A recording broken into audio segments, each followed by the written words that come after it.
Hello students, welcome to Emergent Public School classes. So let's start our new chapter in political science. Chapter 9.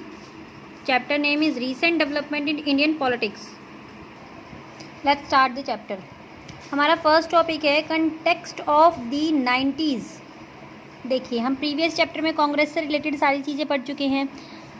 हमने इंदिरा गांधी के बारे में पढ़ा था. अब इंदिरा गांधी के बाद राजीव गांधी पीएम बनते हैं, लोकसभा के इलेक्शंस होते हैं, उसमें ये हार जाते हैं, वापस दोबारा रूलिंग पार्टी में जाते हैं. तो ये सारी चीज़ें हम कंटिन्यू करेंगे इस चैप्टर में दोबारा से.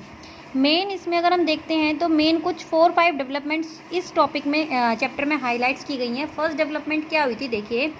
The first most crucial development in this period was defeated the Congress party in election held 1989. 1989 के जो इलेक्शंस हेल्ड हुए थे उसमें कांग्रेस पार्टी जो है वो हार चुकी थी.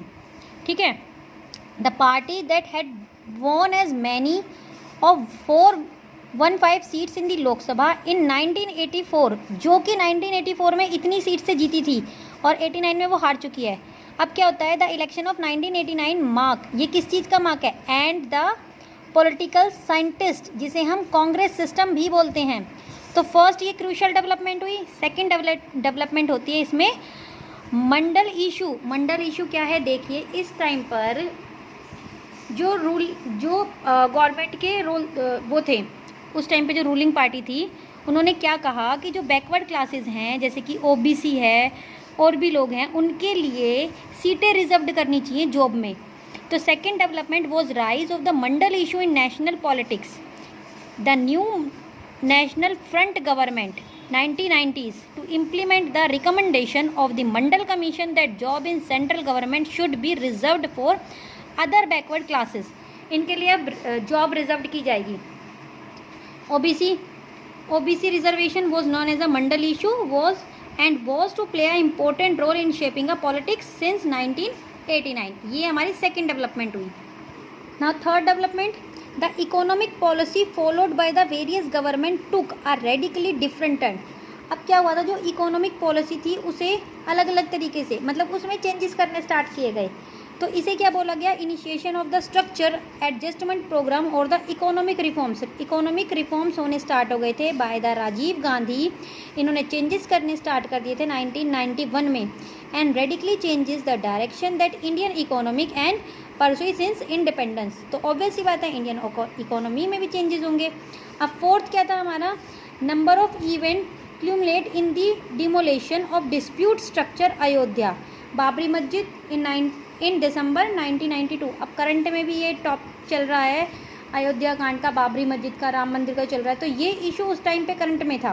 ठीक है. इसमें क्या था, ये this event symbolized and the tragedy various changes politics. इसके थ्रू बहुत सारे चेंजेस हुए पॉलिटिक्स में. जैसे कि हम क्या बोलते हैं, इंडिया हमारी सेक्युलर कंट्री है, हम किसी एक रिलीजियस को कोऑपरेट नहीं करेंगे, हम किसी एक रिलीजियस के फेवर में नहीं आएंगे. लेकिन यहाँ पे अलग ही बात हो रही थी. तो इंडियन नेशनलिज्म एंड सेक्युलरिज्म, इस चीज़ के ऊपर डिबेट्स होनी स्टार्ट हो गई थी. तो ये जो डेवलपमेंट्स हुई थी, इन्होंने राइज किया था बीजेपी और हिंदुत्व को. Finally assassination of Rajiv Gandhi is May 1991 lead to a change a leadership of Congress party. और श्रीलंका he was assassinated. किसके थ्रू assassinated है, by the Sri Lanka Tamil Link when he was on a election campaign in Tamil Nadu. अब next topic है हमारा era of coalition. देखिए, coalition यानी कि गठबंधन की सरकार का टाइम है, पूरा एक टाइम पीरियड जिसे हम बोलते हैं. यहाँ पर किसी एक सिंगल पार्टी की मेजोरिटी नहीं है, यहाँ पे बहुत सारी पार्टीज़ ने कोलेशन करनी स्टार्ट कर दी थी. तो इलेक्शन ऑफ 1989, अगर हम 1989 की बात करते हैं तो क्या हुआ था, कांग्रेस पार्टी डिफीट हो गई थी, हार चुकी थी. लेकिन but did not result in majority for any other party. किसी दूसरी पार्टी की मेजोरिटी नहीं थी ना, क्योंकि टॉपिक का क्या है भाई, एरा ऑफ कोलेशन. कोलेशन यानी कि यहाँ सारी गठबंधन की सरकारें बनेंगी. अब जब कांग्रेस पार्टी हार गई तो यहाँ किसी दूसरी की तो मेजोरिटी थी नहीं. लेकिन अब कांग्रेस पार्टी ने क्या डिसाइड किया कि वो लोकसभा में क्या करेंगी, ओपोजिशन पार्टी में बैठेंगी. तो decline of Congress began an era of multi party system start हो चुका था. तो this also mean that no single party, multi party है तो ऑब्वियस सी बात है, कोई सिंगल पार्टी की मेजोरिटी तो है नहीं. In Lok Sabha election held 1989 This development initiated an era of coalition government at the center in which regional parties play a crucial role in forming the ruling alliance. अब क्या टाइम पीरियड, अब देखिए जब single party की majority नहीं है तो जो रीजनल्स पार्टी हैं, जो मल्टी पार्टीज़ हैं, उन्होंने कोलेशन बना के गवर्नमेंट बनानी स्टार्ट करी. अब ये क्या है, अलायंस पॉलिटिक्स. तो with the election of 1989 a long phases of coalition politics began in India. India में कोलेशन स्टार्ट हो चुका था 1989 के बाद.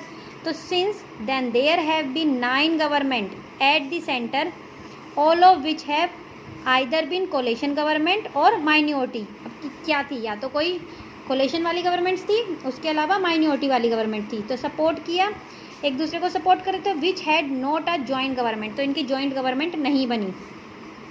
नेक्स्ट है हमारा political rise of other backward classes.